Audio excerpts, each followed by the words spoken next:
तो हमारे पास आज एक कंप्यूटर आया है जिसका configuration Intel core 2 Duo 1.86 gigahertz का प्रोसेसर लगा हुआ है और 4 GB की रैम लगी हुई है। विंडोज 7 ऑपरेटिंग सिस्टम यहाँ पे इंस्टॉल है और जो कि सीपीयू ये है कंडीशन सीपीयू के देख ही सकते हैं आप। यहाँ पे काफी दिन से बंद पड़ा था, कस्टमर ज्यादा यूज नहीं करता सीपीयू को, यहाँ पे डस्ट वगैरह काफी ज्यादा सर्विस भी करने की जरूरत पड़ेगी। और मदरबोर्ड देखने से पता चल गया होगा काफी पुराने जमाने का बोर्ड है। और प्रोसेसर मैंने आपको चेक करा ही दिया कोर 2 डुओ। और स्टोरेज यहाँ पे HDD अभी लगा हुआ है 1 TB की हार्ड ड्राइव और रैम जो लगी हुई है 4 GB की सिंगल रैम लगी हुई है। और ये DDR3 मदरबोर्ड है, जाहिर सी बात है DDR3 की 4 GB सिंगल रैम लगी हुई है। तो ये तो हो गया सीपीयू की सारी बातें। यहाँ पे कस्टमर अब लाया क्यों है मेरे पास, सिर्फ डस्ट वगैरह क्लीन कराने के लिए तो लाया नहीं होगा। तो यहाँ पे मेन इंपॉर्टेंट बात ये है, कस्टमर का कहना है इसमें हम विंडोज 7 चलाते बहुत बोर हो गए हैं, तो अब हमें विंडोज 10 ऑपरेटिंग सिस्टम लोड करके आप इस पे दीजिए। और सिस्टम में बहुत ज्यादा पैसा नहीं लगाना चाहते हैं, थोड़ा स्लो चल रहा है, तो इसको कम बजट में जो हो सके उसको अपग्रेड कर दीजिए। तो ये सारा प्रोसीजर हम इस सीपीयू के साथ करने वाले हैं। तो उससे पहले सीपीयू को अच्छी तरीके से क्लीन करेंगे, यहाँ से सारी डस्ट को गायब करेंगे और प्रोसेसर में थर्मल पेस्ट वगैरह चेंज करेंगे और जितना जाला जुली लगा है सबको हम हटा देंगे। फिर उसके बाद हम देखते हैं इसमें अपग्रेड करने के लिए क्या क्या हम यूज करने वाले हैं, क्या सपोर्ट करने वाला है और कम बजट में क्या अपग्रेड हो सकता है। तो सबसे पहले सीपीयू को शट डाउन करके इसको हम पूरा सर्विस करेंगे। सीपीयू को सर्विस करने से पहले यहाँ पे हमें फैन को निकाल लेना है। फैन अगर आपका लॉक वाला होगा तो उसको घुमा के निकाल लीजिएगा, अगर स्क्रू ड्राइवर्स की मदद से खुलेगा तो स्क्रू ड्राइवर की मदद से सारे लॉक को आपको अनलॉक करना है, खोलना है, मतलब पेचकस के माध्यम से। फिर फैन आपका बाहर निकल आएगा।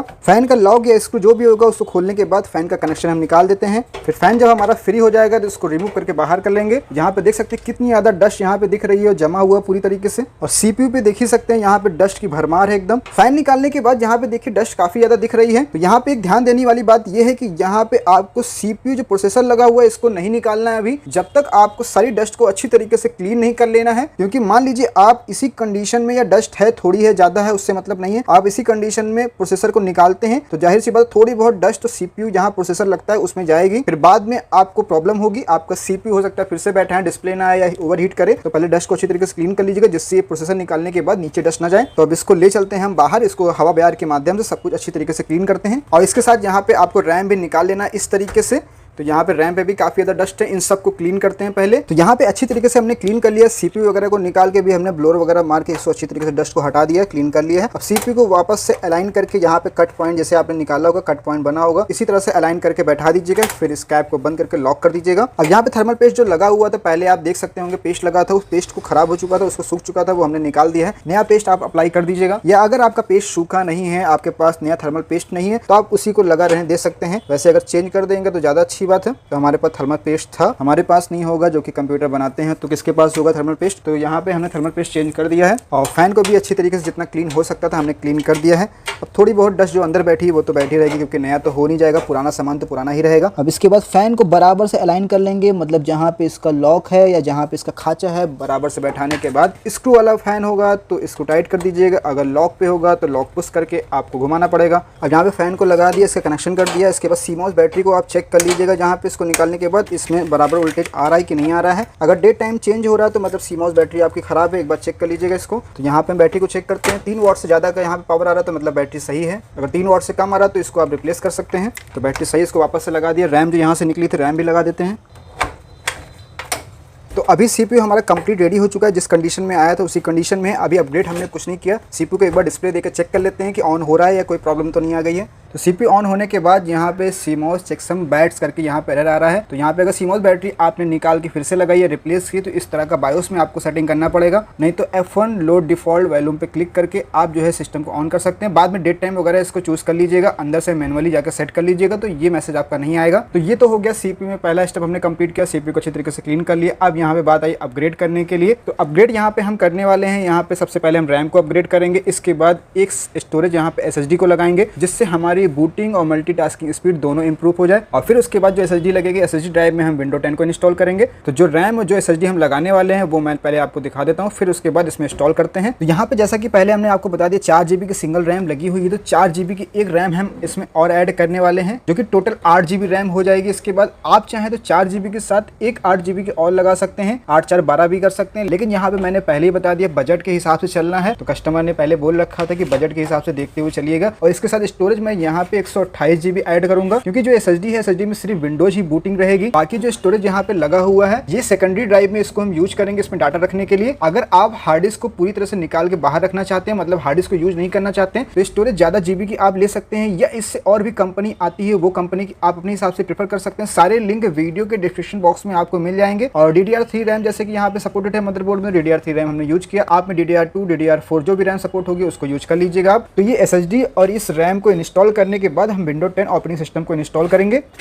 तो CPU में हमने SSD और रैम दोनों को इंस्टॉल कर लिया। SSD देख सकते हैं यहाँ पे हमने लगाई हुई है, ये देख सकते हैं SSD में पावर ये दिया है जो कि पावर सप्लाई से कनेक्शन यहाँ पे आया हुआ है। और जो डाटा ट्रांसफर केबल है ये केबल है ब्लैक वाली, इसको हमने अलग से केबल लगाई है। ये केबल गई है मदरबोर्ड में SATA पोर्ट में लगी हुई है। SATA के किसी भी पोर्ट में आप लगा सकते हैं, और भी सारे पोर्ट दिए हुए हैं, किसी में भी इसको कनेक्ट कर सकते हैं। इस तरह से इसको हमने जो है पावर और डाटा केबल दोनों तरह से लगा के फिट कर दिया। यहाँ पे इसका हमें ऑप्शन मिला तो यहाँ पे हमने टाइट कर दिया। इसका ऑप्शन कहीं भी हो सकता है टाइट करने का, देख लीजिएगा। अगर आपके CPU जो है कैबिनेट पुरानी मॉडल की है तो आपको एक ब्रैकेट आता है, ब्रैकेट लेना पड़ेगा। उसका भी लिंक हम आपको वीडियो के डिस्क्रिप्शन बॉक्स में दे देंगे। जिस ब्रैकेट में इसको आप कसने के बाद फिर उसको आप अपनी कैबिनेट में कहीं भी फिट कर सकते हैं। इसके बाद यहाँ पे हमने देख सकते हैं एक रैम पहले लगी हुई थी, एक रैम हमने और इंस्टॉल की है। ये हमने दूसरी रैम इंस्टॉल की है, ये पहले लगी हुई थी 4 GB की, 4 + 4 8 GB हो गई है। और इसके साथ इस SSD ड्राइव में विंडो 10 इंस्टॉल करना है हमें, तो हमने विंडो 10 की बूटेबल पेन ड्राइव लगा दी है। जैसा कि देख सकते हैं आप कोई भी विंडो इंस्टॉल कर सकते हैं। और पावर तो हमारी आ ही रही है, तो पावर बटन से इसको ऑन करते हैं। और CPU को ऑन करने के जस्ट बाद हमें बायोस में जाके जो है इसको पेन ड्राइव को बूट कराना है। तो CPU को हमने ऑन कर दिया है, तो ऑन करते ही कीबोर्ड में डिलीट बटन हम कंटिन्यू प्रेस करेंगे। तो यहाँ पे देख सकते हैं बायोस हमारा ओपन हो चुका है। तो यहाँ पे एडवांस में आएंगे।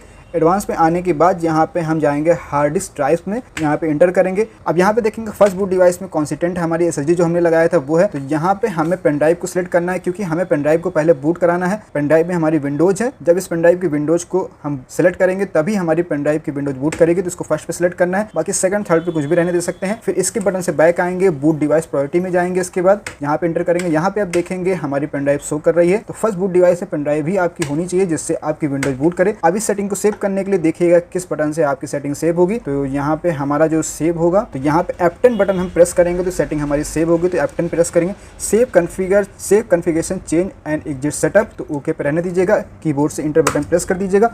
पेन ड्राइव में जो भी आपकी विंडोज होगी वो बूट लेना स्टार्ट हो जाएगा। तो यहाँ पे हमारा विंडोज का लोगो बूटिंग वाला जो ऑप्शन गोल गोल घूम रहा है ये आ गया है। तो यहाँ पे विंडोज सेटअप का ये पहला ऑप्शन आ चुका है, तो इसको ऐसे रहने दीजिएगा। यहाँ से नेक्स्ट कर देना है, हमें इंस्टॉल नाउ पे क्लिक करना है। विंडो इंस्टॉलेशन का प्रोसेस अगर आप डिटेल में जानना चाहते हैं या कैसे बूटेबल पेन ड्राइव बनाए तो इसकी वीडियो हमारे चैनल पे आपको मिल जाएगी। ऊपर आई बटन पे मैं उसका लिंक दे दूंगा उस वीडियो का, जाके उस वीडियो को देख के आप विंडोज की पेन ड्राइव कैसे बूटेबल बनाएं या विंडोज को कैसे बूट कराएं सारी जानकारी आपको मिल जाएगी। यहाँ से अगर आप विंडो 10 को एक्टिवेट करना चाहते हैं तो अगर आपका प्रोडक्ट की है तो यहाँ पे डाल के आगे नेक्स्ट कर सकते हैं। नहीं प्रोडक्ट की है तो आई डोंट हैव प्रोडक्ट की पे क्लिक करके आगे बढ़ सकते हैं। अगर आपका लैपटॉप है या आपको ओरिजिनल कंपनी तरफ से विंडोज़ दी गई है तो हमने एक वीडियो में ये भी बताया कैसे आप ओरिजिनल विंडो 10 को इंस्टॉल करें, उसका भी लिंक मैं वीडियो के डिस्क्रिप्शन बॉक्स में दे दूंगा। जहाँ से विंडोज़ के सारे वर्जन आ गए, कौन सा आपको इंस्टॉल करना है वो चूज़ कर लीजिएगा। तो यहाँ पे हम होम इंस्टॉल करते हैं, इसको सिलेक्ट करने देते हैं, फिर नेक्स्ट करते हैं। अब आई एक्सेप्ट पे टिक करके नेक्स्ट करेंगे, फिर यहाँ पे कस्टम पे क्लिक करेंगे। अब यहाँ पे सारे पार्टीशन आ गए। अगर आप में कई ड्राइव लगी हुई तो ध्यान दीजिएगा। तो सबसे पहला जो ड्राइव हमारा दिखा रहा है ड्राइव 0 अनलोकेटेड स्पेस, तो मतलब ये वो ड्राइव है जो हमने अभी नई ड्राइव SSD ड्राइव लगाई है, जो कि